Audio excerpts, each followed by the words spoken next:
I never realized how important I was to this family. Wait a second, just to prove a point to me, you burned down a liquor store and murdered a dog? Well, a stray. Thank you. Well, I guess we should tell them the truth now.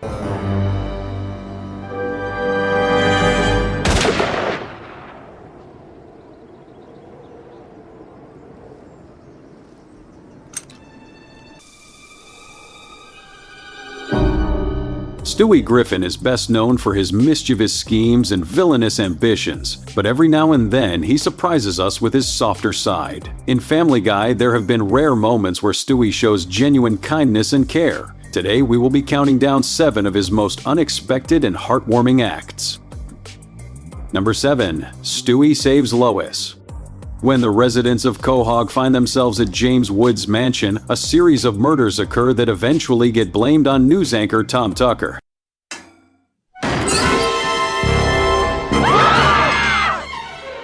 You're going to jail, Tucker. Like hell I am! You're not taking me anywhere, you podunk Quahog redneck cop! Not you or anyone else in this damn town! I'm not going to jail!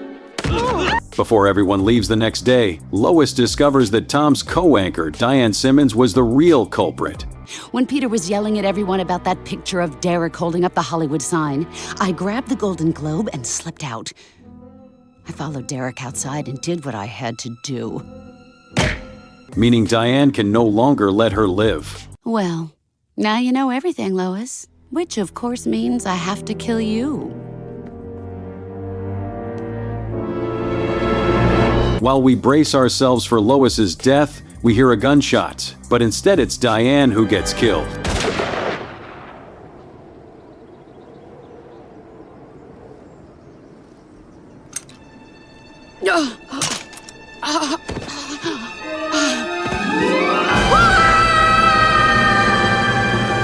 The shooter is revealed it's none other than Stuart Gilligan Griffin. Although he's been trying to kill his mother for years, he still doesn't want to give anyone else the satisfaction, so he saves her.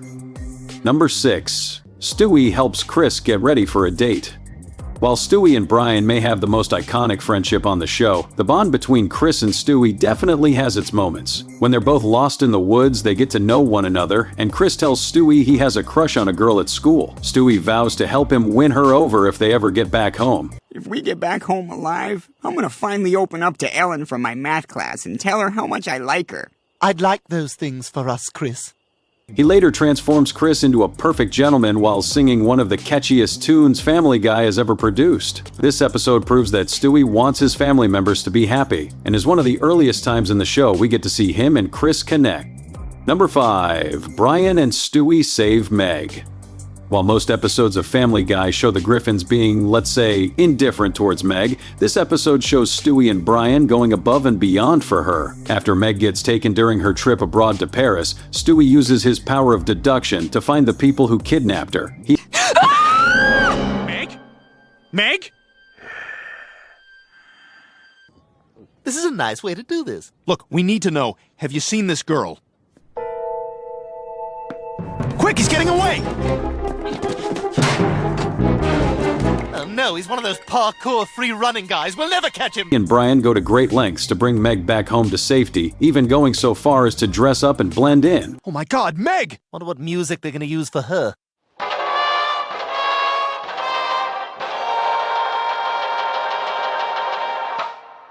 Seems about right. Even though Brian and Stewie end up rescuing her from a nice man who actually wants to marry her, we can't help but admire their efforts. Will you be my wife, Princess Meg? Oh, yes! Yes!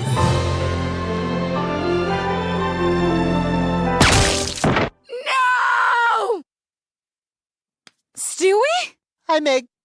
Number 4. Stewie fakes Brian's death. When Brian hits a dog with his car, he starts to wonder if dog lives are as valuable as human ones. Be okay, please be okay, please be okay. Oh, thank God. Okay, you're gonna be okay. You're gonna be okay. Oh my God! Killed one of my own kind, Stewie. How would you feel if you killed a baby? Well, I've killed 7, but the point is you might feel better if you just confess to what you've done. Maybe you're right. When he tells his family about what he's done, they don't see what the big deal is, and Brian tries to convince them that this should be taken seriously.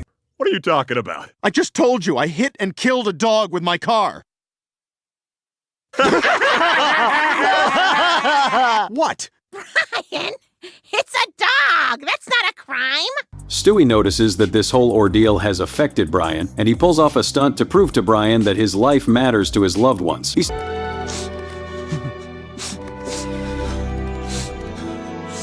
What the hell is this? Nobody gives a damn about animals. Stages Brian's death and lets him see how upset the Griffins become when they think he's gone for good. What the hell happened?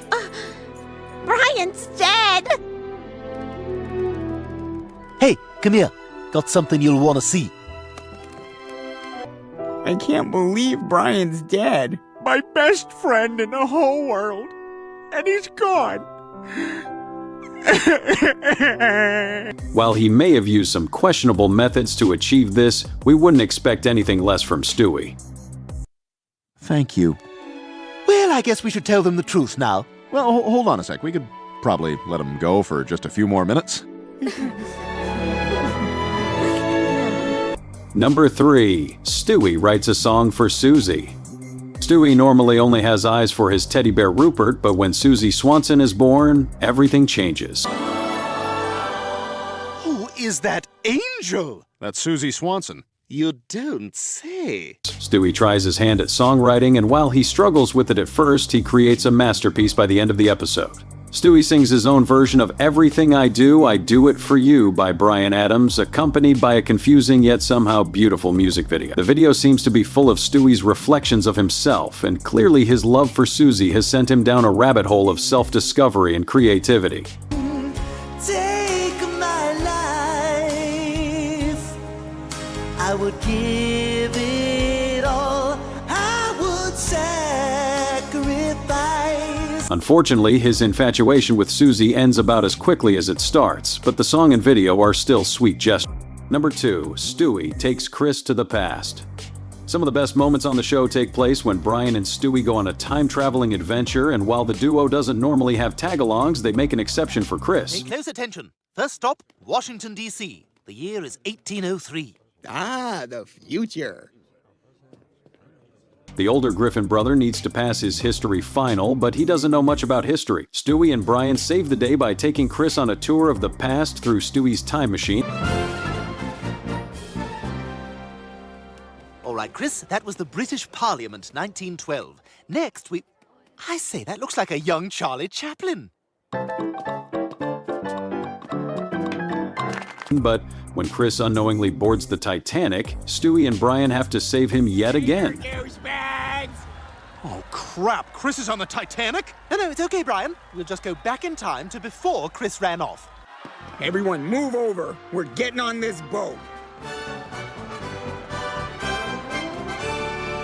Stewie takes extreme measures to care for his older brother, as he not only cares about making sure Chris is safe, but that he succeeds in school as well, which is no easy task.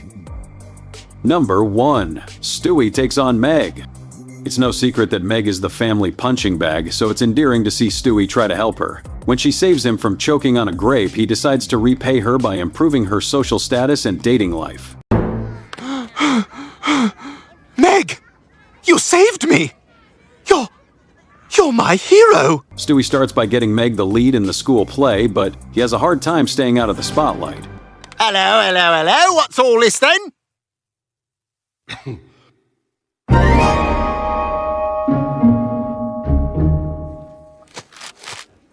She can't be helped. So he instead tries to set her up with Joe's son. Even though their relationship doesn't work out, Meg feels good about herself after the experience. More appetizer? No thanks. Cauliflower gives me the scoots. So, Meg, how was your night out with your boyfriend? Actually, we broke up. Oh. It actually felt great to be empowered for once. Good night, guys. You know what, Brian? We actually did make Meg's life a little bit better. She got to dump someone. Thanks for watching. Don't forget to like and subscribe to our channel for more Family Guy content.